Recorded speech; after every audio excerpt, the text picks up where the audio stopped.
evening, everyone. Good evening. See you all again. Last week, we spent some time talking about the very early Armenian sites on the Mount of Olives. We looked at mosaics in what's now the Russian convent of the Ascension. We looked at the inscriptions that were changed out on them after the invention of the Armenian alphabet. Looking at some of the very early signs of Armenians in Jerusalem. There's a whole other aspect of that we should consider before we start looking at some of the more permanent Armenian institutions inside the city itself. So the very early period of pilgrimage by Armenians to Jerusalem is what we're going to look at for our hour together this evening.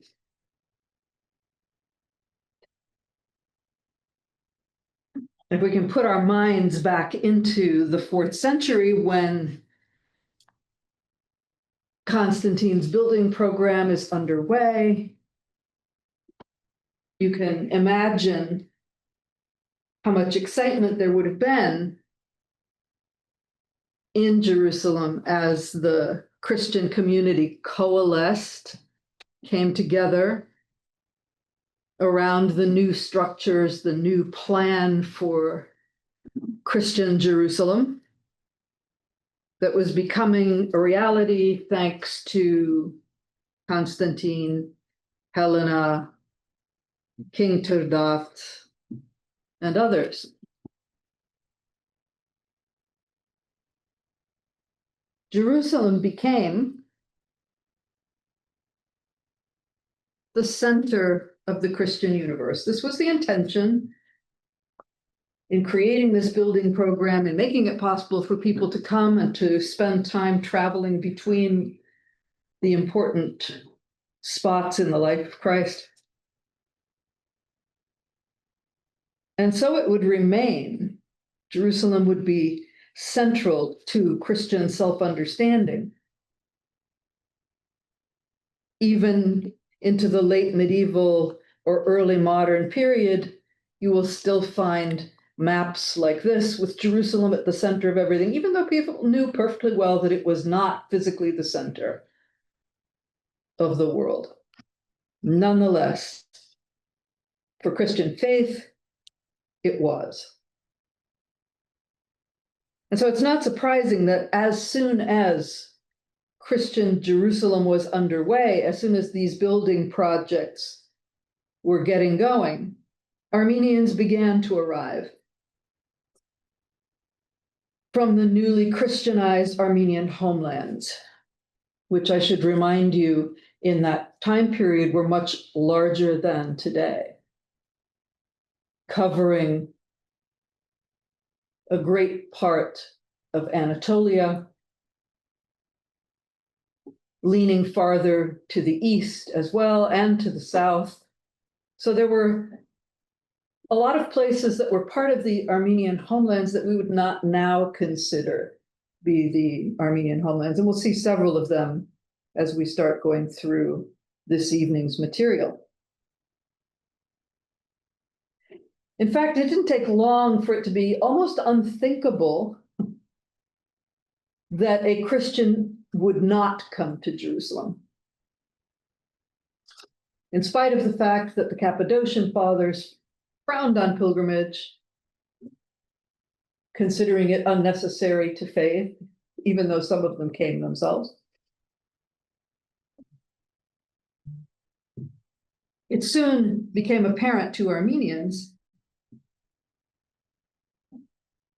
that Grigor Lusavoric, Gregory the Illuminator, the founder of the Armenian Church, must have come to Jerusalem. He must have made the pilgrimage. And so the story goes, the tradition goes, that on his pilgrimage, It was Gregory who initiated the holy fire ceremony on Holy Saturday, something that would later become famous as part of Jerusalem, famous or infamous, depending on the year, as part of Jerusalem's Easter celebrations. There are some different versions of the story, but the gist of it is that in Jerusalem, Gregory asked to have a lamp placed within the tomb, and that he stood in prayer until it lighted of its own accord.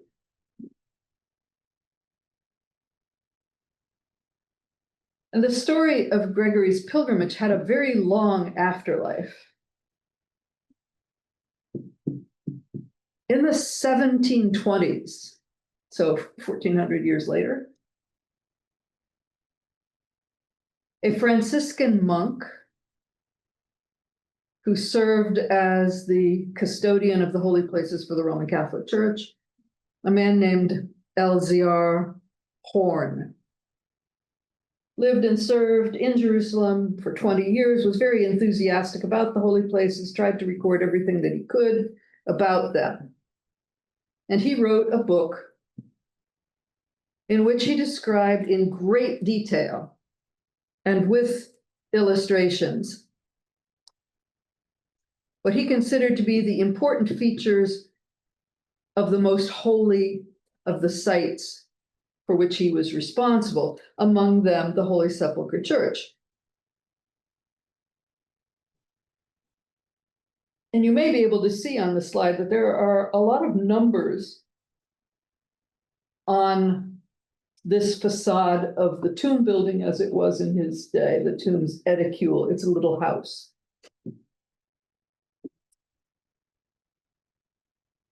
And I don't know if you can see it. There are no clearer versions of this that I could find. This is from his book. But if you look in the second archway from the left, you can see that in the middle of the arch, towards the bottom, there's a little white cube. And on the cube is a pattern of 4 circles. And according to Elzéar Horn's captions, that little stone was especially important to Armenians. He says, on the outside north wall of the edicule were 2 marble slabs, which according to local Armenian tradition were placed there by Saint Gregory. And in one of them, miraculously, he impressed his 4 fingers, so in the shape of a cross. And on that little white cube, that's what you see, is the impress of his 4 fingers.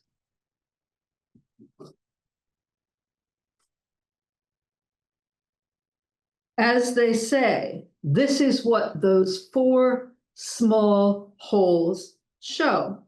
And so I saw Armenian pilgrims kiss this place more devoutly than all others. Okay. There are some interesting problems with this tradition. One being that Gregory died in 328, a year after his son Aristages. Some years before the Constantinian edicule, the Constantinian building above the tomb, was completed. That was not finished until 335. So either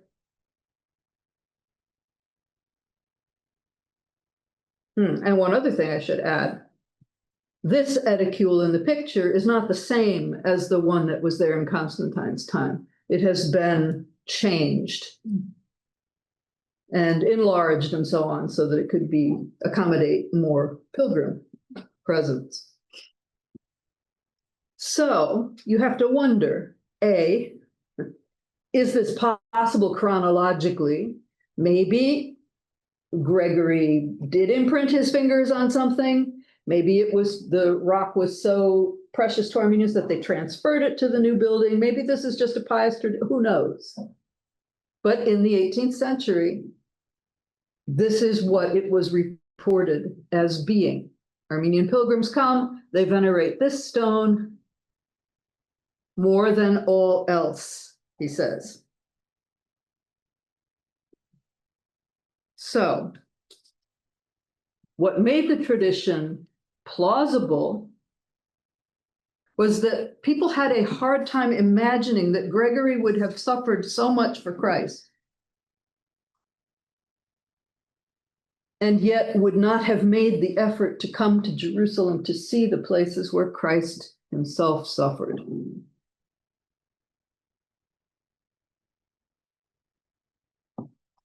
And according to Armenian tradition, Gregory is not the first Armenian to come to Jerusalem in the very early days.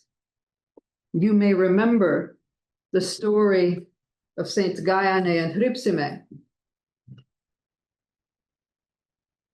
who left Rome and came to Armenia, but on their way, they stopped in Egypt and in Jerusalem, creating a kind of a pilgrimage route on their way to Armenia, where they may have been trying to reach safety with a proto-Christian group living around Lake Sevan. And since the Hripsimyank reached Armenia before Gregory emerged from the pit, their visit to Jerusalem was even prior to most of the building projects of Constantine. So they were coming to Jerusalem to see the places, not yet to see the buildings.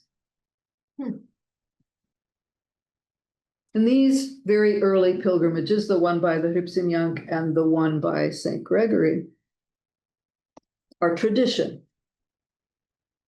There's no way to prove whether they actually happened or didn't happen. However, they are testimony to the great importance that very early Armenian Christianity attached to Jerusalem.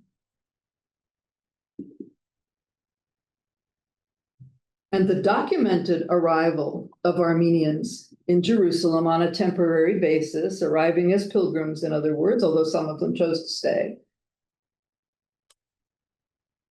does begin not long after Gregory's time. So whether he actually came himself, it's not very long after him when we do have the first documented Armenians arriving, which is in the Holy Land.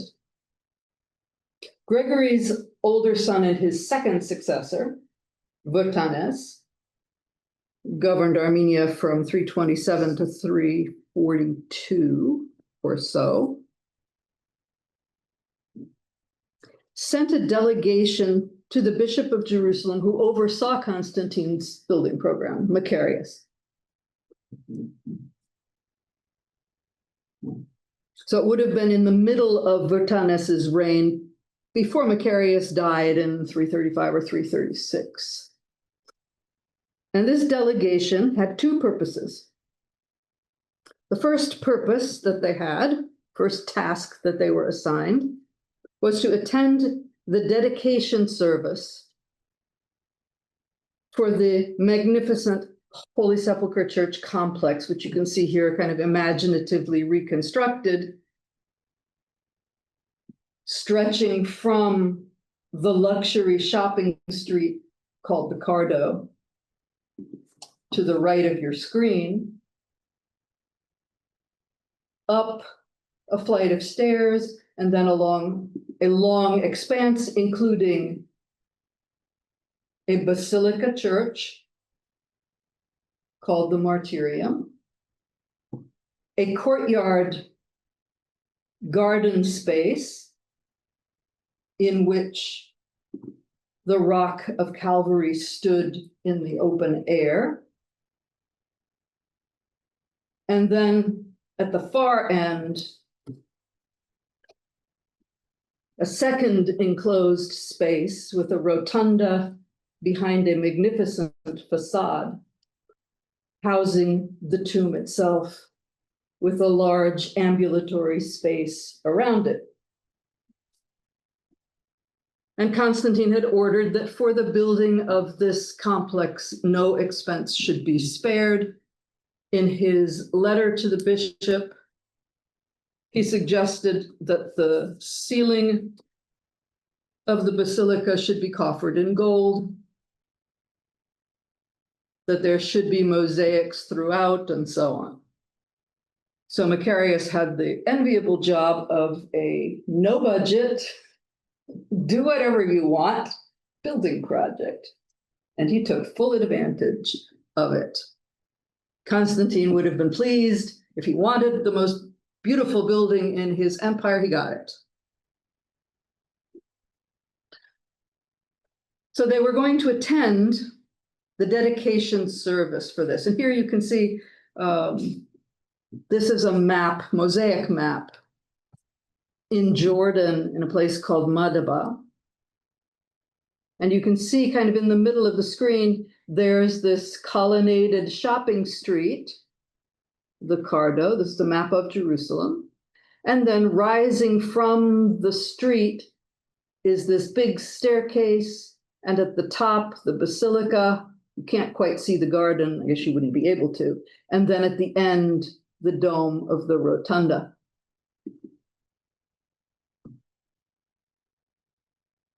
How old is this museum? This 6th or 7th.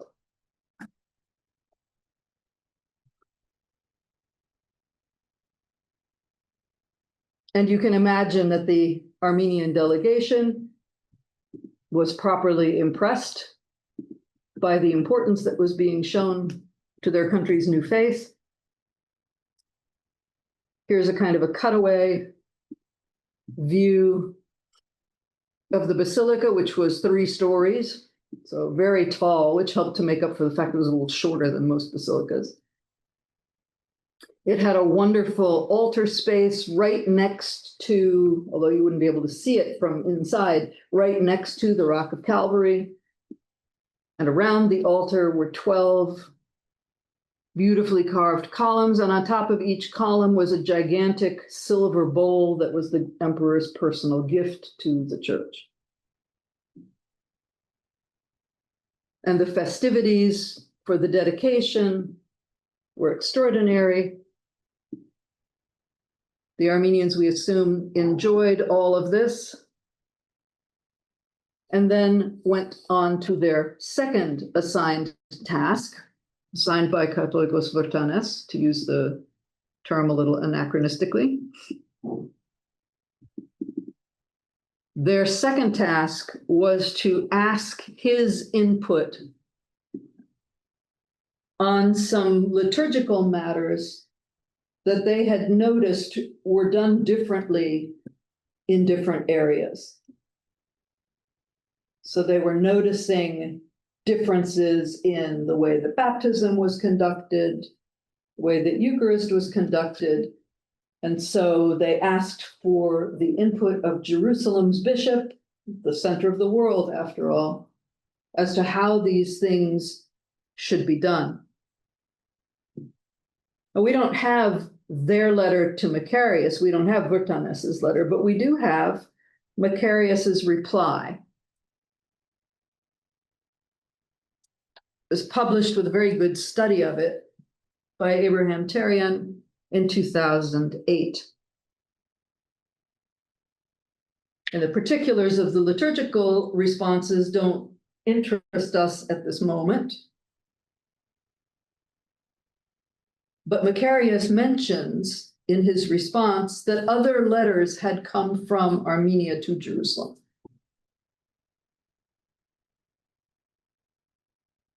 What he doesn't say, we would love it if he had said it, is whether they were brought by delegations, official groups, or whether they were carried by people on pilgrimage to be delivered when they got to the holy city. So we don't know how formal the process was, but there is a correspondence between Armenia and Jerusalem in these very early years.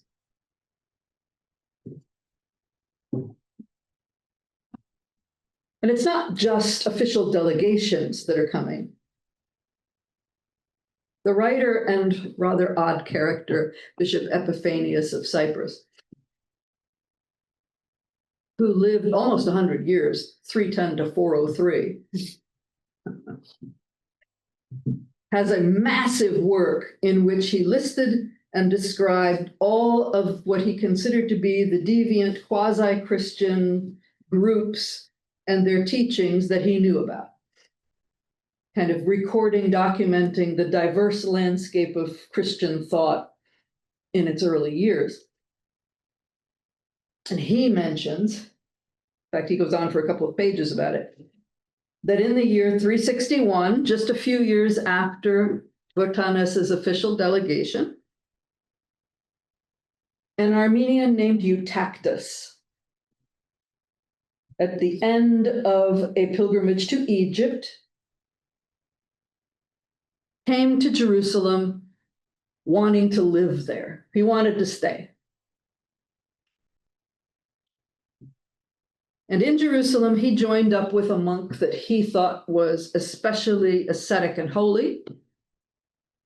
And it turned out that this man may have been ascetic, but he was a Gnostic. So much more interested in the arcane aspects of Christianity that not everyone was able to understand. And Eutychus followed suit. Eutychus learned from him. Eutychus became a Gnostic, according to Epiphanius. And then he went back to Armenia, in his case, what would later be called Lesser Armenia, Pokerhike, where he influenced other people to become Gnostics like himself, because he had learned that in Jerusalem, must be correct. And Epiphanius says, especially rich men and, quote, a woman of senatorial class, so very upper crust lady, who were looking for something they could sink their teeth into, maybe a little bit more than just the plain teachings of Jesus. So it's kind of ironic, a little bit funny, that one of the first documented pilgrims we have with a name actually is a Gnostic. Then, middle of the 5th century, there's not a lot in the 4th. In the 5th century, Mesro Mashtots, said to have made the pilgrimage to Jerusalem. And then later, after his death, his disciples also made pilgrimages to Jerusalem. And these are described by a much later historian who says they went in 3 groups. And entering the house of God, which we assume is Constantine's church, Holy Sepulchre Church, they worshipped the redeeming tree of life for a long time. They met the patriarch and the clergy. They returned to Armenia with gifts of gold and silver ornaments and many relics of all the saints of the Lord, as well as 3 priests from Jerusalem to help lead the communities in the north with the Jerusalem traditions. There's also a text. It depends on, when you think Yerishe lived and whether it's the same Yerishe who wrote the history of the Vartanants War, but there is a history of a pilgrimage by someone named Yerishe, who I think is probably the historian Yerishe. There's different thoughts about that, who came on a pilgrimage to the Holy Land and went to Mount Tabor. So he was up in Galilee, and he found on top of the mountain a massive monastery complex with monks from different ethnicities, and he writes back to his monks in fellow monks in Armenia and goes, "You will not believe what it sounds like here. There is psalmody 24/7. It doesn't matter what time of day, you will hear it coming from somewhere inside the monastery, one or the other of the churches or the chapels. There's constant service going on here." And then he describes their diet and other things that he got very enthusiastic about. What's this work? It's Yeresh's on the Transfiguration of the Lord. It's in the Madena Kirkayot. It's also been translated, I believe, by Thompson. So, for a pilgrim who wanted to come to Jerusalem from the outside world, there are really only 4 ways to get there, depending on where you're coming from. We're going to start with coming from the south, like Eutychus did. He came from Egypt to Jerusalem. In order to come from Sinai into what is now Israel, there are a limited number of wadis up which you can progress. And one of the main ways to come from Sinai north was via the Wadi Hagag, or Hajjaj if you're from anywhere other than Egypt, which means the Valley of the Pilgrims. It's a very inhospitable route. And it must have been not long after Mashtots, or maybe even during his lifetime,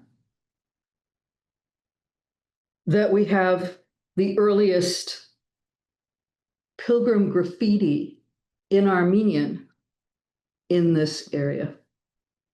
And Professor Michael Stone, who began the Armenian Studies program at the Hebrew University of Jerusalem and ran it for many years, was involved in a project, a multi-year project, multi-volume project, of going down to Wadi Hagag and surveying some of the massive rock formations down there, because when pilgrims were coming through this area, it seems that they stopped for a while here, and people, like people would do, scratched on the rocks.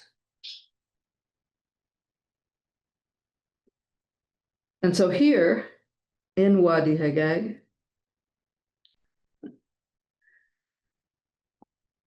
here's another one of the rocks. There are 6 rocks down there with pilgrimage inscriptions. Where? Not all in Armenian. They're Armenian, Greek, Georgian, other things. Where are these photos from? These photos are from his report, from Stone's report of being down there. You can go and see them still and probably get better pictures, but these are the ones I have. Here's the inscription.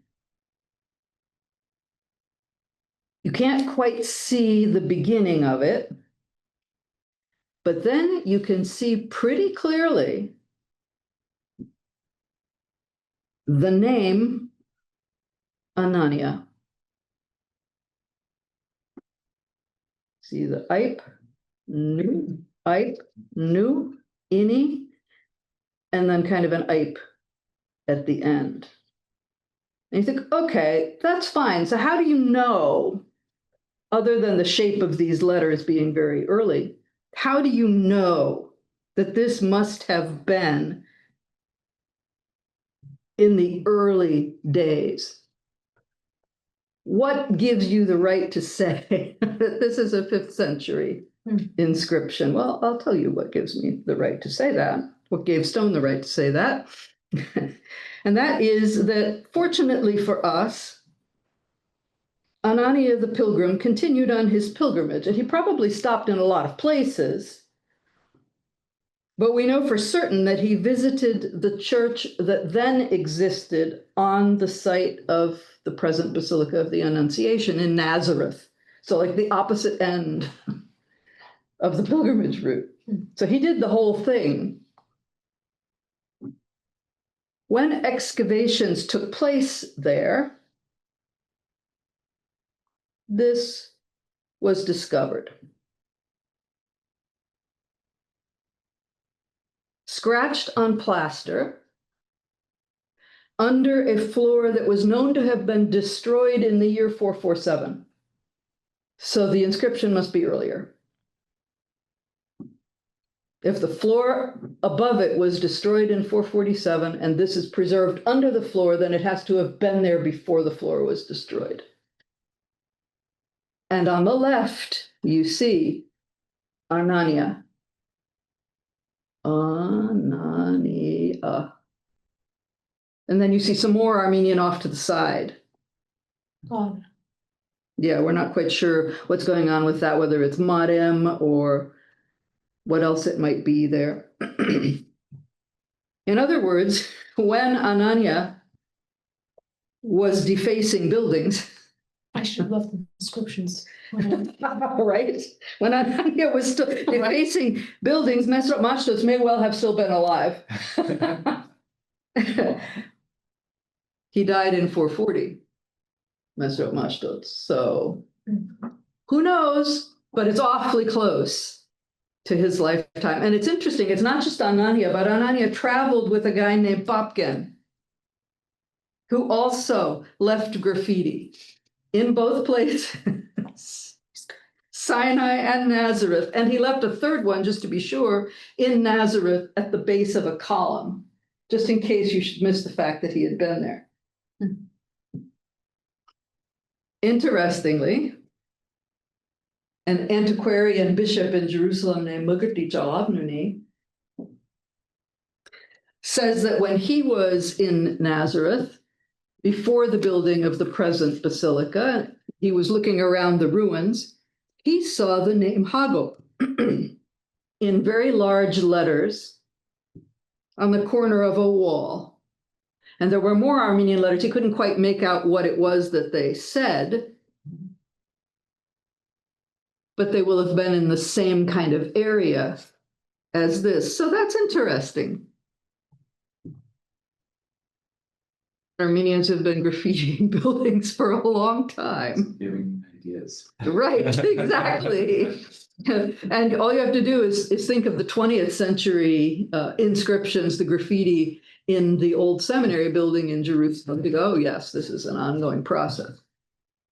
We have rocks here. So if you're coming to Jerusalem from the north, there are really only 3 roads. And so it might be fun sometime to just inspect along these roads and see whether Anania and Popkin worked their magic anywhere else. You can see there's a white line for the path that goes along the ridge that is the backbone of Israel, on which Jerusalem also sits. So it's a nice road across the hill country, intersects some decent-sized villages and towns.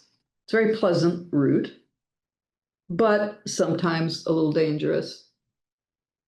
Another option is to follow the white road down to where the green line is, and then to turn down towards the coast and walk along the very narrow strip of lowland along the coast until you come almost opposite Jerusalem, and then you go up the pass from the coast to Jerusalem. That's the way that the road from the Tel Aviv airport now goes. The third way is to use the red route, which goes down through the valley of the Jordan River. That is the shortest route, but it has its disadvantages. This is what it looks like when you reach Jericho and you turn to go inland up the hills to Jerusalem. The route is steep. It's arid.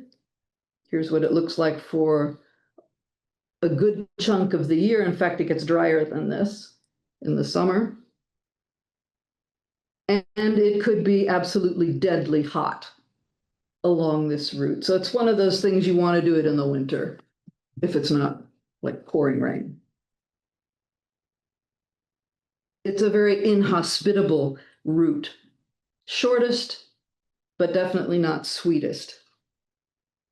And so you can imagine that taking that short route and then cutting up to Jerusalem through these desert hills. They weren't completely desert at the time, but they are now. You would want to have places along this route where you could stop. So where did Armenian pilgrims stay? Along this route, or any of their pilgrimage routes. Once you made it to the top of the Mount of Olives, which is at the upper end of this road, there were those lovely spots on the Mount of Olives where Melania had set up an institution for men and another one for women with their Armenian mosaics and Armenian tombs and things like that.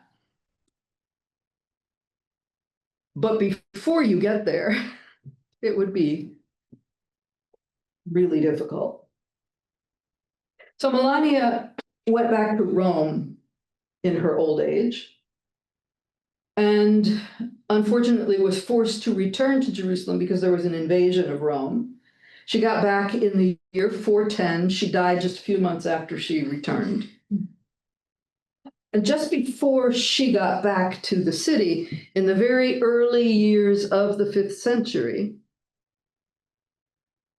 here's a little stretch of road. Another pilgrim arrived in the area. His name was Euthemius. We're not sure whether that's his baptismal name or his religious name. He lived from 377 to 473. So he lived into a ripe old age, and he was a very active man. He was an Armenian from wealthy stock in Malatya, Melitene, capital city effectively of Asia Minor. Raised in a Christian family, ordained very early, decided on a life in religion from a young age. He was very capable, and so he was loaded with work, as you can imagine. This happens when you're good at what you do, and maybe your boundaries aren't quite in place yet. And he ran away from the responsibility of being overseer of all the monks in his home area. So when he was 29, he got out of town, came to Jerusalem on a pilgrimage, and decided to stay. Somebody else could do all of that stuff at home, but then he discovered that he couldn't quite bring himself to stop. In 405, he joined a monastery not far from Jerusalem. We could talk about that on another occasion. It's a remarkable, remarkable place. And in the monastery that he joined, as in others in the Palestinian desert, it was a habit that they had in Lent, since they weren't going to be eating in Lent, to just go out and wander through the springtime Judean hills. It was green at the time, it's springtime, it's not bad. And they were always having an eye out for nice places to build something. You might find the perfect place for your own hermitage. You might decide to break off from your monastery with a few friends and go to the spot that you had discovered. Lots of places would strike their eye, speak to their heart, and a new monastery would happen. And that was especially the case for Euthemius. His background in urban monastic life, where he had been in charge of a lot of institutions, and his experience in the desert made him eager to experiment and see what different kinds of life he could come up with for practicing the faith. What would happen, for example, if you combined what was called a cenobium, a place where everybody lived in common, kind of dormitory style location, with what was called a lavra, so a few cells set around a church. So the church would be the centerpiece, the monks would live around it, the church would kind of govern everything that happened. What about if you put those two together? And so he had a friend named Theoctistus. And with the blessing of their monastery, they decided to test it out.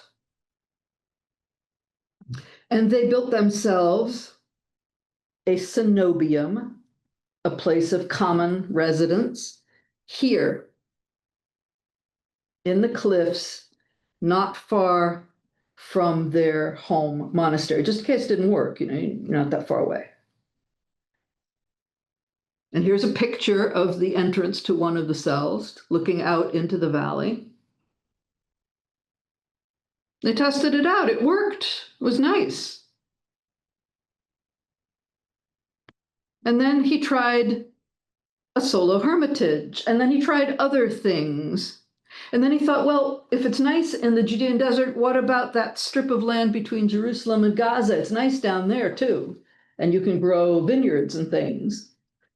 And so he set up another one in the hills near Hebron, the place of Abraham.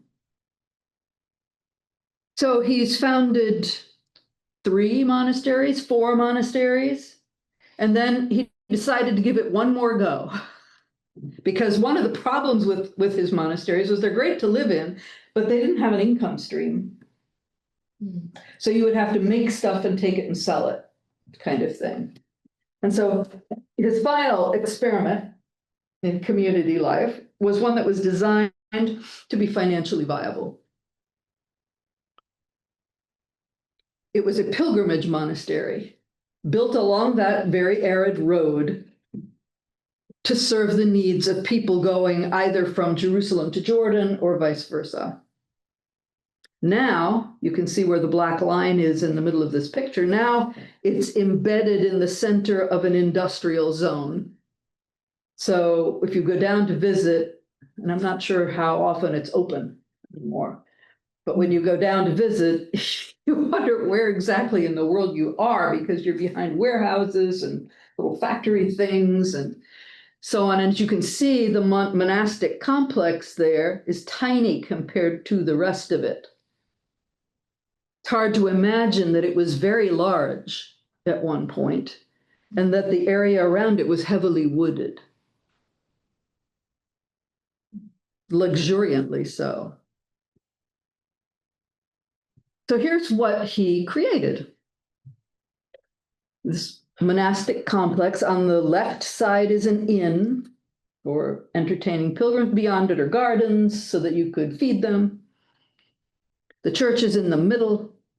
Then there's a crypt which had his tomb and other important tombs in it. Then there's a courtyard, and you could see the monks' cells and so on, little ones, and workspaces. So this monastery was named after him. Here's the main entrance. Here's the way it looks from the other direction. So if you're looking out anymore, you're looking into industrial buildings. It's not terribly inspiring. But you can see it was a large structure.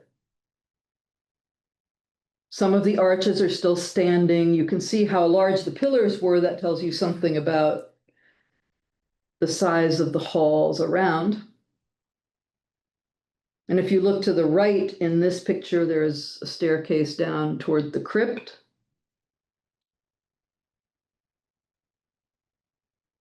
Euthymius had a biographer, a man named Cyril of Scythopolis, who lived in his monastery for 10 years, knew him well. And he tells us all kinds of fun little things about Euthymius. Cyril mentions a group of 400 Armenian pilgrims who came from the area of Malatya in order to stay at their compatriots' monastery. 400 pilgrims is a lot of pilgrims. And so there was a need for this monastery to also have gigantic water cisterns, one of which you see here. Some of the plastering is still on the walls. That would have to be restored and cleaned every year before the rains fell.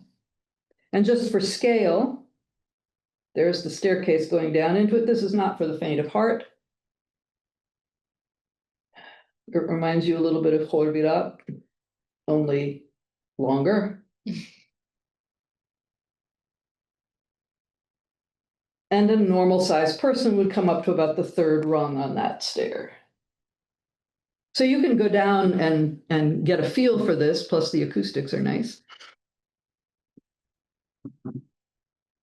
Moreover, Cyril tells us, Euthemius received into his brotherhood 3 Armenian monks. Again, from Malatya, from his home area. One of them was named Gainos, one was named Stepanos, and one was named Andreas. And the 3 of them later became church leaders. It's as though Euthemius, in addition to housing pilgrims, also prepared hierarchs. So his monk Gaianos became the bishop of Madaba in the Transjordan, where that mosaic map was from. Stepanos became the bishop of a place called Jamnia near the Mediterranean coast, and Andreas became what was called the hegumen, the steward, the person in financial charge of the martyrium of Saint Minas in Jerusalem, which we will be coming back to because that is the oldest part of the Armenian Cathedral of St. James.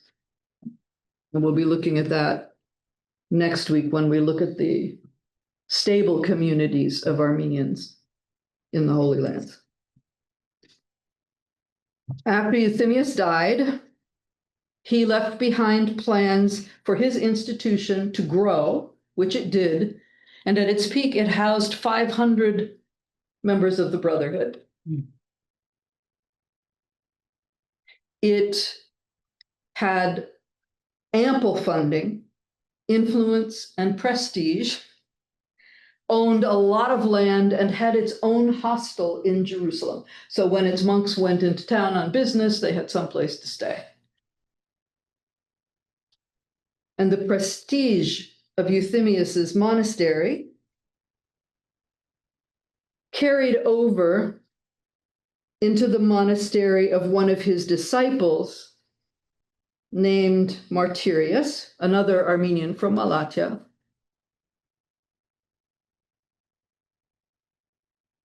Martyrius left Euthemius's monastery in order to build a second monastery. So there's enough business in the area, enough need that he could do a second one.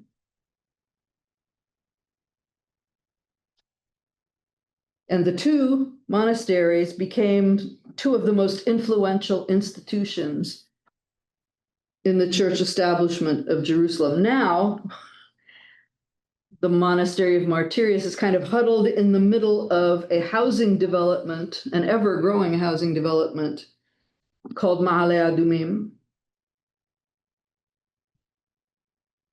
And it doesn't look that large. Here's Martyrius. He later became Bishop of Jerusalem. But it was.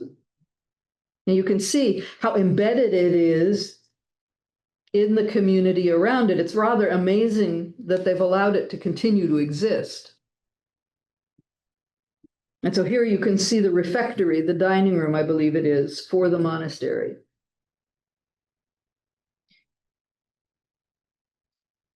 With a lovely mosaic floor.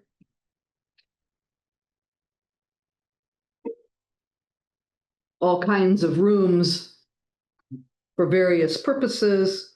It was even better funded than the monastery of Euthemius.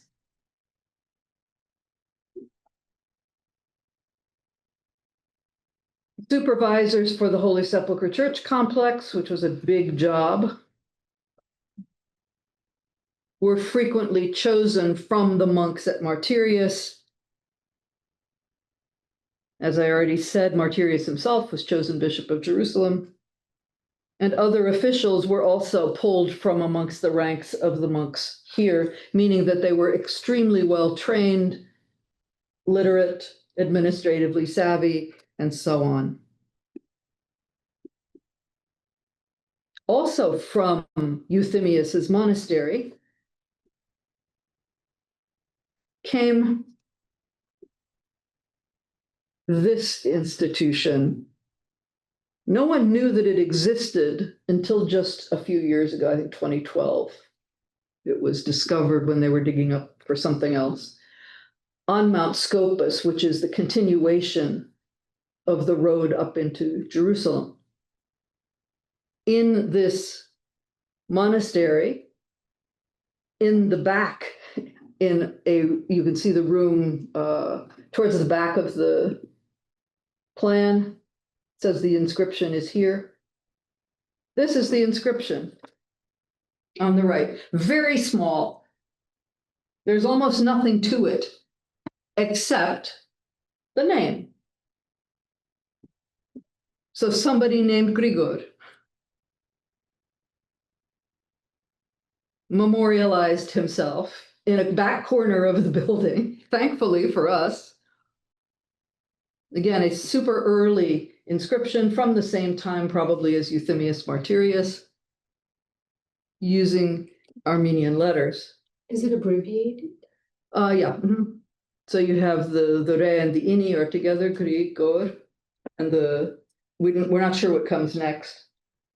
I don't think anybody's read that. What comes at the end looks to be Christos. So we're not sure what was missing under that part that's been scratched off. Another alumnus of Euthemius's monastery was named Sabas.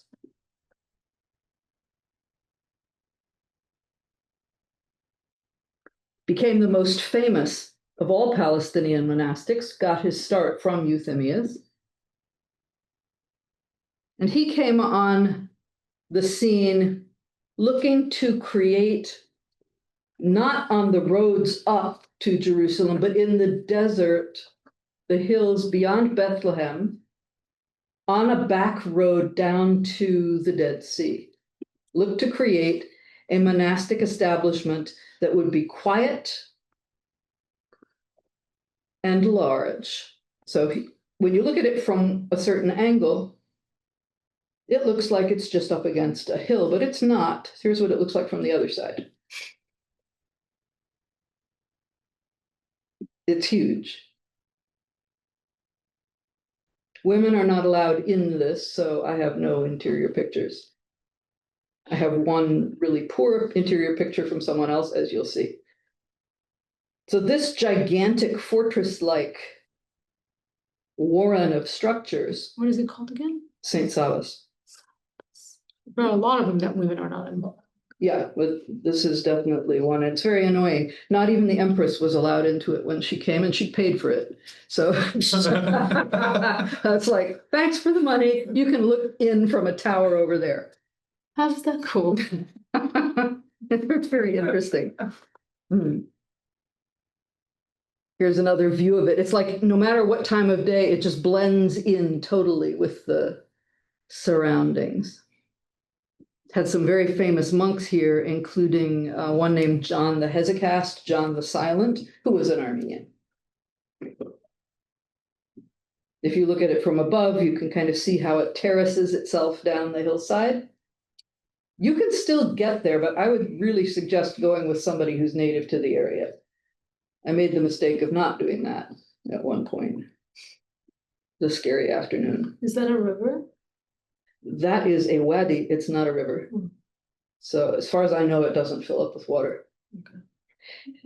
In this monastery, there were many Armenian monks, we're told, a sufficient number that once they got to be a big group, St. Sabas said, well, you guys really should have a special place in the monastery where you can do your Eucharistic liturgy in Armenian. You shouldn't have to do it all the time in Greek. And so he gave them what was called the God-built church. It was a cave that had been the original church of the monastery. It was one of the reasons that they felt they should build here, because it was a church-like cave. And so it was made into a fully serviceable church, and the Armenians used it for Badarak in Armenia. We'll talk about how that ended later. But Sabas had terrific success the exiled Empress Eudocia, who we just mentioned is not being allowed into the Bank, really liked Savas, really liked his whole ethos. And so she spent 20,480 pounds of gold on holy people and institutions, including him. She didn't give him like the whole 20,000 pounds. That is 1,500,000 pieces of gold in the days when 2 pieces of gold was a year's salary for an average person. So the ultra rich are not a new phenomenon. What she donated would have kept a large portion of the civilized world going for a year, but she chose to spend it on religious institutions. So this is very fertile soil. It's also a budget that you can hardly say no to. And so Sabas wasn't the only person to benefit from it. He had a friend named Theodosius, also a disciple of Euthymia, also from Armenia Minor, from Cappadocia, who built his own monastery not far from Bethlehem. And he was doing this at the same time that Sabas went on to build 1, 2, 3, 4, 5 more monasteries. Again, thanks to Eudocia. And when he died, when he was turning 92, he built one last one. Just in case. Just in case, yeah. It's a kind of amazing way to spend your golden years, right? Spend your golden years spending the gold and coins of the empire. And that was what he was doing in his spare time when he wasn't flitting off to Constantinople to tell the emperor how to behave. He was quite a character. So the monastery of Theodosius is still there. You can still go to it. And it was another one of the monasteries where there was a large contingent of Armenians. And are women allowed? This one, yes. So here's an aerial view of it, What determines if a woman's allowed or not? whether the monks want one or not to be allowed in. Is there some sort of a creed, I mean, like some sort of rule, canon, law? For them, yeah, each one has its own bylaws, and there are those that say no women. Mount Athos used to be famous for having no chickens. And no women. The chickens are female. Oh, sure. Don't want them. But since you're a vegetarian, it probably doesn't matter. Okay, so Theodosius Monastery also had a large contingent of Armenians with their own little cave church, where they were again allowed to celebrate in their own language. So by the time that we get to Theodosius, Sabas, and so on, does it really matter that these people were ethnically Armenian? I kind of think it does. Does it matter that they're the ones who established Palestinian monasticism in most of its manifestations in the Holy Land? I think it does.